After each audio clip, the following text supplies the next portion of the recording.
Shalom, salam sejahtera untuk kita semuanya, saudara-saudara dimanapun Anda berada. Bertemu kembali bersama dengan saya, Pendeta Daniel Siswanto, dan kita akan melanjutkan pelajaran sekolah sahabat kita. Saudara, kita telah tiba di pelajaran ke-11 di triwulan yang pertama di tahun 2024 ini dengan judul Merindukan Tuhan di Sion. Namun sebelum kita mempelajari lebih lengkap, marilah kita berdoa terlebih dahulu. Saya mengundang untuk kita tunduk kepala dan berdoa. Tuhan Bapa di sorga, urapi kami dengan kuasa Roh Kudus-Mu. Mampukan kami untuk mengerti dan memahami akan firman ini. Berkati umat-umat Tuhan dimanapun mereka berada. Dalam nama Yesus kami berdoa. Amin. Merindukan Tuhan di Sion. Ayat inti terdapat di dalam Mazmur 84 ayat yang ketiga. Jiwaku hancur karena merindukan pelataran-pelataran Tuhan. Hatiku dan dagingku bersorak-sorai kepada Allah yang hidup. Apa yang membuat Sion menjadi sumber harapan dan sukacita? Sion mewakili kehadiran Allah yang hidup di antara umatnya. Sebagaimana umat Israel adalah umat pilihan Allah, demikian pula Sion adalah gunung pilihan Allah. Allah memerintah dari Sion dan juga mendirikan bait-Nya di Sion. Jadi, Sion adalah tempat berkat dan perlindungan ilahi. Bagaimana pelajaran ini secara lengkap? Kita mempelajari pelajaran ini di pelajaran hari Minggu dengan judul Sebab lebih baik satu hari di pelataranmu daripada 1000 hari di tempat lain. Mazmur 84 ayat 2 sampai dengan 3. Betapa disenangi tempat kediaman-Mu ya Tuhan, semesta alam. Jiwaku hancur karena merindukan pelataran-pelataran Tuhan. Hatiku dan dagingku bersorak-sorai kepada Allah yang hidup. Pertanyaannya adalah, mengapa pemazmur rindu untuk menjadikan bait suci sebagai tempat kediamannya? Pertama, karena di bait suci ia dapat berada dekat dengan Allah selama-lamanya. Mazmur 84 ayat 2 sampai dengan 3. Yang kedua, kehadiran Allah yang hidup. Mazmur 84 ayat 2 membuat tempat kudus menjadi tempat yang unik. Yang ketiga, di tempat kudus para penyembah dapat menyaksikan kemurahan Tuhan. Mazmur 27 ayat 4. Mazmur 63 ayat 3, dan kenyang dengan segala yang baik di rumahmu. Mazmur 65 ayat 5. Yang keempat, bait suci adalah tempat di mana memuji Tuhan, kekuatan di dalam Tuhan, serta mempercayai Tuhan dipupuk melalui ibadah dan persekutuan dengan sesama orang percaya. Dan yang kelima, kehadiran Allah yang hidup di bait suci memberi para penyembah gambaran sekaligus tentang kerajaan Allah yang mulia dan merasakan hidup yang kekal. Siapakah yang memperoleh berkat melalui tempat kudus atau bait suci? Yang pertama, berkat-berkat Allah dari bait suci dicurahkan pertama-tama kepada mereka yang melayani di bait suci. Mazmur 84 ayat 5. Yang kedua, berkat dicurahkan kepada para peziarah yang sedang menuju ke bait suci. Mazmur 84 ayat 6 sampai dengan 11. Pengharapan untuk bertemu Tuhan di bait suci memperkuat iman para peziarah. Mazmur 84 ayat 8. Saat mereka bertemu peziarah-peziarah ke tempat suci, kekuatan mereka semakin meningkat saat mereka mendekati bait suci. Dan yang ketiga, mereka yang tinggal bersama Tuhan melalui iman menerima kasih karunia-Nya dimanapun mereka berada. Di pelajaran hari Senin dengan judul Berdoa untuk Perdamaian Yerusalem. Mazmur 122 mengungkapkan kegembiraan para peziarah saat mereka tiba di Yerusalem. Mengapa ini merupakan saat yang menggembirakan? Yang pertama, ziarah ke Yerusalem adalah saat-saat yang menyenangkan ketika umat Tuhan bergabung 3 kali dalam setahun untuk memperingati kebaikan Tuhan terhadap mereka di masa lalu dan sekarang. Ulangan 16 ayat yang ke-16. Yang kedua, Yerusalem adalah pusat kehidupan bangsa karena di dalamnya terdapat peraturan bagi Israel. Mazmur 122 ayat 4 dan tahta untuk penghakiman. Mazmur 122 ayat 5. Yang ketiga, ziarah ke Yerusalem adalah waktu di mana seseorang dapat mencari dan mendapatkan keadilan, kesetiaan kepada Tuhan, dan melaksanakan keadilan kepada manusia tidak pernah dapat dipisahkan. Pertanyaan berikutnya adalah, doa utama para peziarah ke Yerusalem adalah tentang perdamaian Yerusalem. Mazmur 122 ayat 6 sampai dengan 9. Mengapa doa ini penting? Yang pertama, Yerusalem bisa menjadi kota kedamaian hanya jika ada kedamaian antara Tuhan dan umatnya dan di antara anak-anak Tuhan sendiri. Jadi, doa untuk perdamaian Yerusalem menyampaikan seruan kepada umat Allah untuk hidup dalam damai dengan Allah dan satu sama lain. Dalam kedamaian Yerusalem, orang-orang akan makmur. Mazmur 147 ayat 12 sampai dengan 14. Yang kedua, berdoa untuk perdamaian Yerusalem masih merupakan hak istimewa dan tanggung jawab orang percaya karena itu menghidupkan harapan akan datangnya kerajaan damai Allah di akhir zaman yang tidak hanya akan merangkul kota Yerusalem tetapi seluruh dunia. Yesaya 52 ayat 7, Yesaya 66 ayat 12 sampai dengan 13 dan Wahyu 21 sampai dengan Wahyu pasal 22. Saudara, Mazmur mengajarkan kita bahwa doa untuk kesejahteraan umat beriman harus menjadi pokok utama doa anak-anak Tuhan karena hanya umat Tuhan yang kuat dan bersatu yang dapat mewartakan kabar baik tentang kedamaian dan keselamatan Tuhan kepada dunia. Yohanes 13 ayat 34 sampai dengan 35.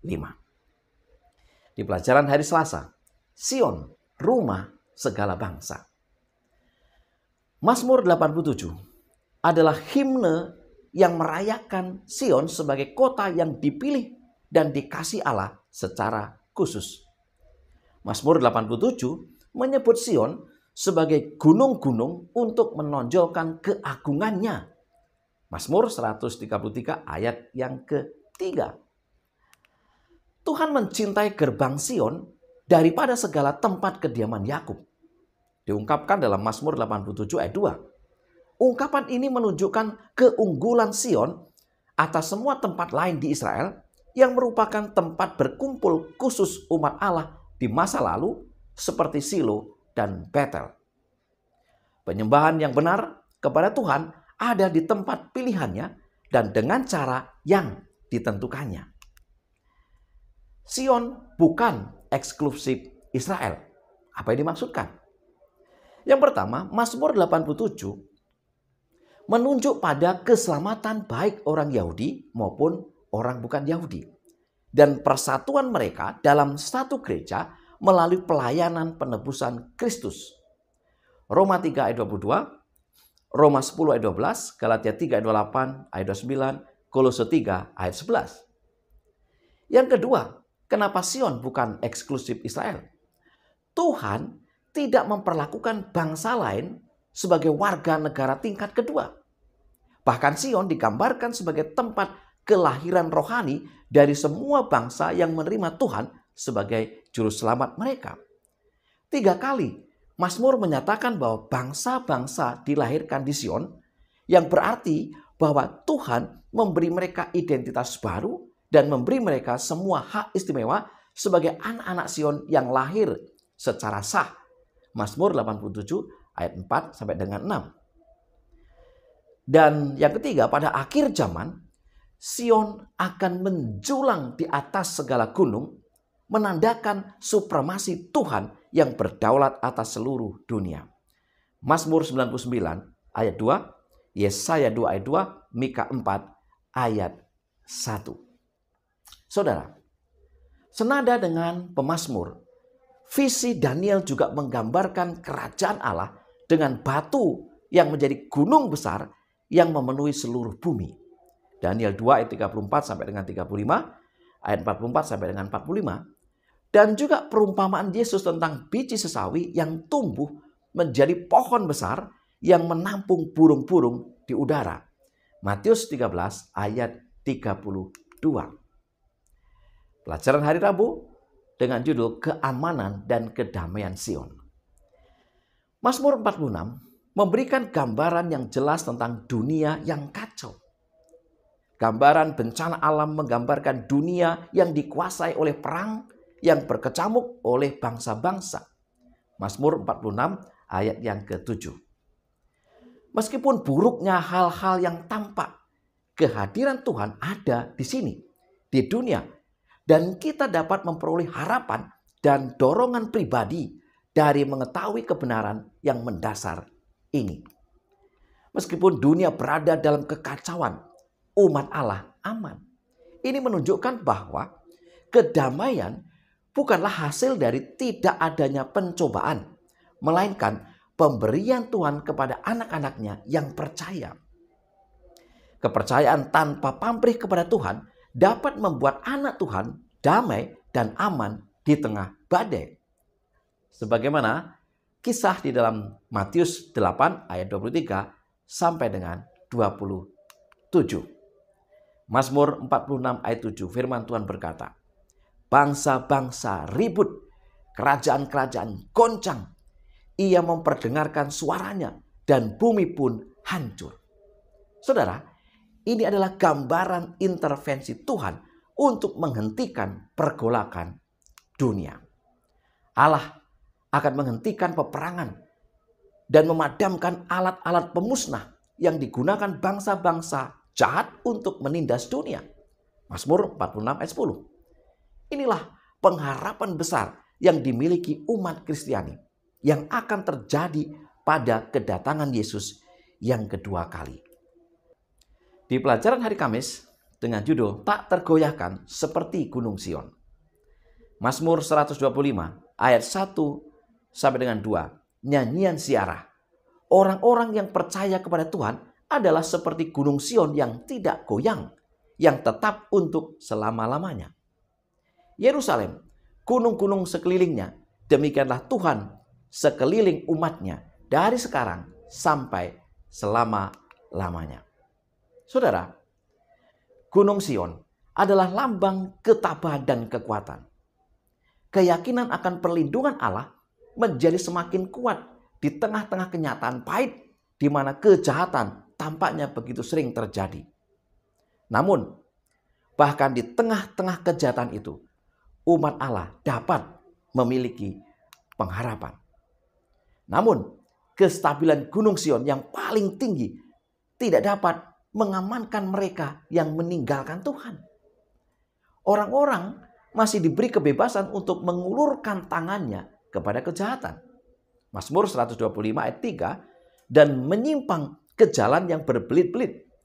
Mazmur 125 ayat 5. Tetapi Tuhan itu adil dan akan menghakimi orang-orang yang tetap memberontak bersama dengan para pendosa lain yang tidak bertobat. Dalam pena inspirasi, Langkah kepada Kristus halaman 183-184, Ellen G. White mengatakan, masuknya dosa ke dalam dunia, penjelmaan Kristus, kelahiran kembali, kebangkitan, dan banyak pokok-pokok lain di dalam Alkitab adalah misteri yang terlalu dalam untuk dimengerti oleh pikiran manusia atau untuk dipahami seutuhnya. Tetapi kita tidak memiliki alasan untuk meragukan firman Allah hanya karena kita tidak dapat memahami misteri pemeliharaannya. Di mana-mana terdapat keajaiban yang tidak kita pahami. Haruskah kita kaget menemukan bahwa di dalam dunia rohani juga ada misteri yang tidak dapat kita pahami? Kesulitan hanya terletak pada kelemahan dan keterbatasan pikiran manusia. Allah telah memberikan kepada kita bukti yang cukup di dalam kitab suci mengenai sifat ilahi. dan kita tidak perlu meragukan firman-Nya hanya karena kita tidak dapat memahami semua misteri pemeliharaannya. Saudara-saudara yang dikasihi Tuhan, sebagai kesimpulan pelajaran sekolah sahabat kita, yang pertama, mereka yang tinggal bersama Tuhan melalui iman menerima kasih karunia-Nya dimanapun mereka berada. Yang kedua, hanya umat Tuhan yang kuat dan bersatu yang dapat mewartakan kabar baik tentang kedamaian dan keselamatan Tuhan kepada dunia. Yang ketiga, pada akhir zaman, Sion akan menjulang di atas segala gunung, menandakan supremasi Tuhan yang berdaulat atas seluruh dunia. Yang keempat, kedamaian bukanlah hasil dari tidak adanya pencobaan, melainkan pemberian Tuhan kepada anak-anaknya yang percaya. Dan yang kelima, orang-orang yang percaya kepada Tuhan adalah seperti gunung Sion yang tidak goyang, yang tetap untuk selama-lamanya. Inilah pelajaran yang bisa saya bagikan pada pekan ini. Semoga kita diberkati. Mari kita tunduk kepala dan berdoa. Tuhan Bapa di surga, sekali lagi kami memohon hikmat surgawi, kuasa Roh Kudus Tuhan, agar Tuhan mampukan kami untuk mengerti dan memahami akan firman ini. Sekali lagi ya Tuhan, berkati akan seluruh pemirsa, saudara-saudara dimanapun mereka berada. Biarlah melalui firman ini, kami dikuatkan, kami semakin berpegang teguh kepada Tuhan, kepada Sion yang adalah tempat kedamaian. Terima kasih ya Tuhan. Dalam nama Yesus kami berdoa. Amin. Saudara-saudara yang dikasihi Tuhan, mari kita terus menggali dan mempelajari firman Tuhan. Firman Tuhan akan menjadi penuntun bagi kita menemukan kedamaian yang sejati. Selamat belajar, selamat sahabat. Tuhan memberkati.